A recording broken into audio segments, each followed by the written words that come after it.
welcome to Beyond Perimenopause. Today we're talking about sleep isn't the problem. Let's talk about what is.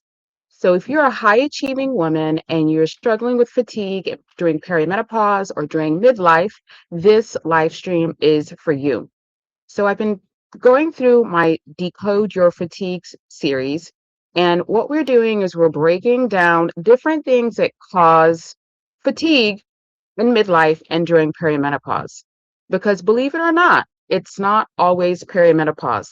Sometimes there are other fatigue drivers that can be addressed, but if you have them, if those drivers are present and you have perimenopause, it can perimenopause can aggravate the symptoms or make your symptoms of fatigue worse.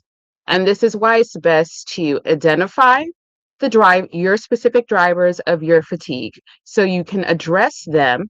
And then if it is perimenopause, then you can deal with that after you've addressed the other areas. So the four areas are blood sugar instability, nervous system dysregulation, brain fog and inflammation, and gut health, nutrient deficiencies. Oh, I forgot the last one. Nutrient deficiencies, and I think I hit on all of them.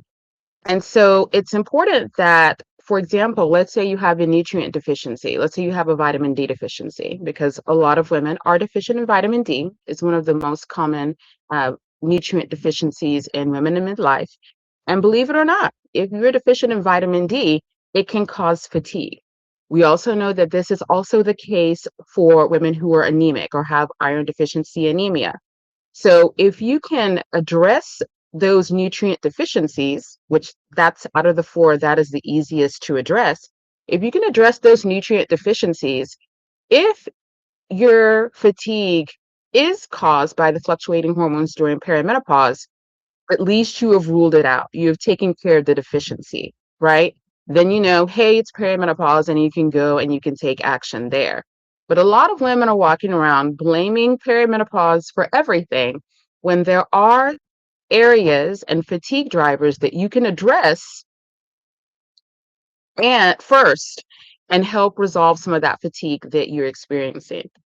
So, for example, yesterday I did session one of my four-part series, my four-part Decode Your Fatigue series.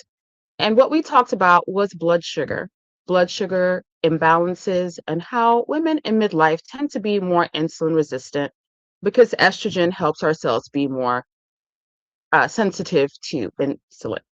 So, when blood sugar, or if blood sugar is one of your fatigue drivers, the fatigue that's caused by blood sugar is very different than the fatigue caused by a nutrient deficiency, and definitely very different than fatigue caused by perimenopause. So, the hormonal fluctuations during perimenopause. So, let's say if blood sugar is your fatigue driver, what's causing that fatigue? How a blood sugar instability and insulin resistance is causing fatigue is the fact that when you eat food, it's broken down into sugar. Your cells cannot use that sugar until the body releases insulin.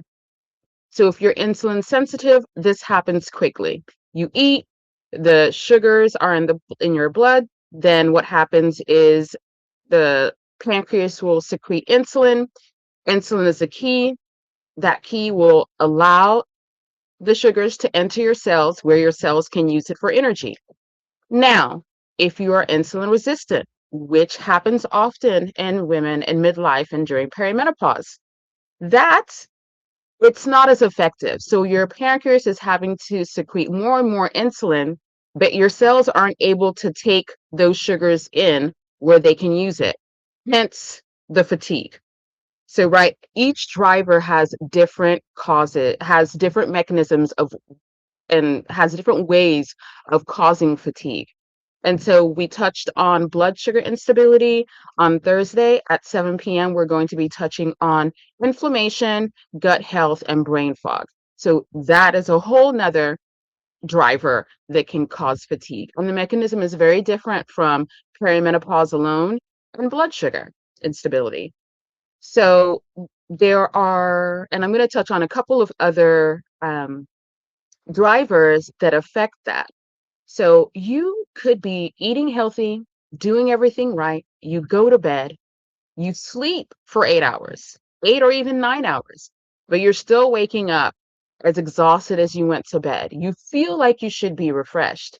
And so we've already talked about blood sugar.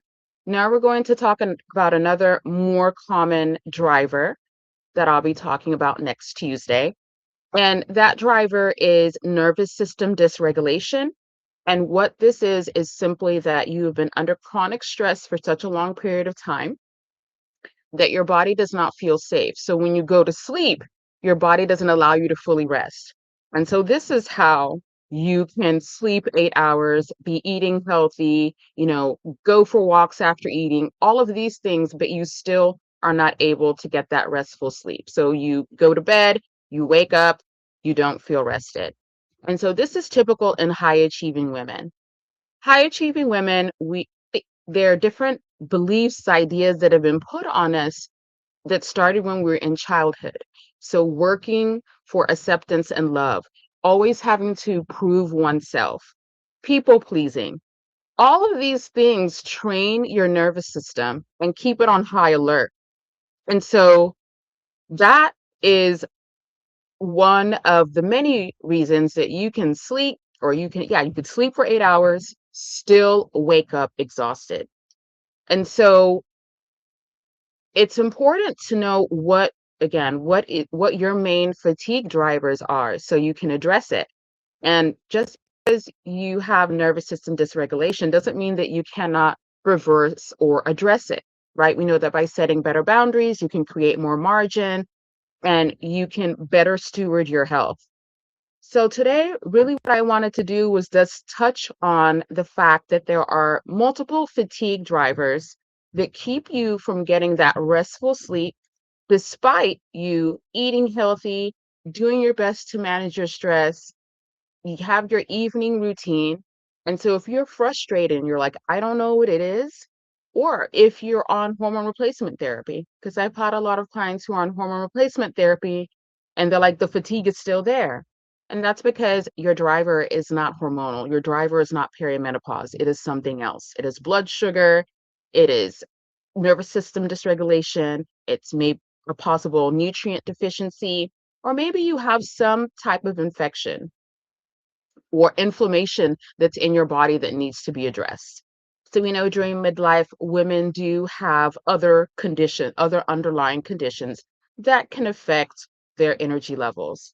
So basically, I just wanted to come on here and talk about that because I know this is a common complaint that women have, and also to invite you to session 2 of my Decode Your Fatigue series.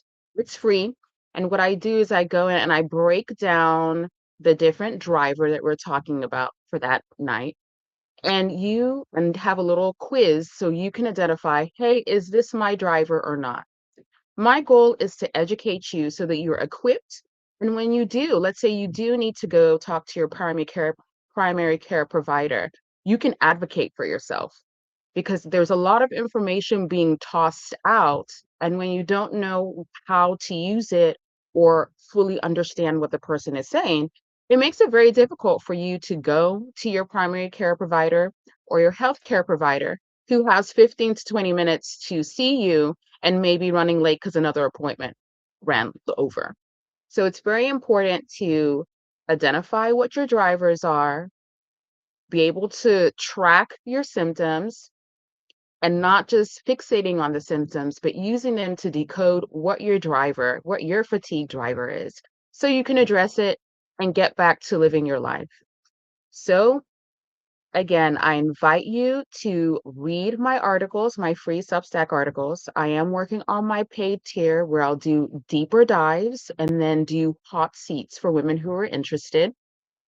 And then also I invite you again to the Decode Your Fatigue workshop series. We touched on blood sugar instability yesterday. And this Thursday, tomorrow, we're going to touch on inflammation, gut health, and brain fog.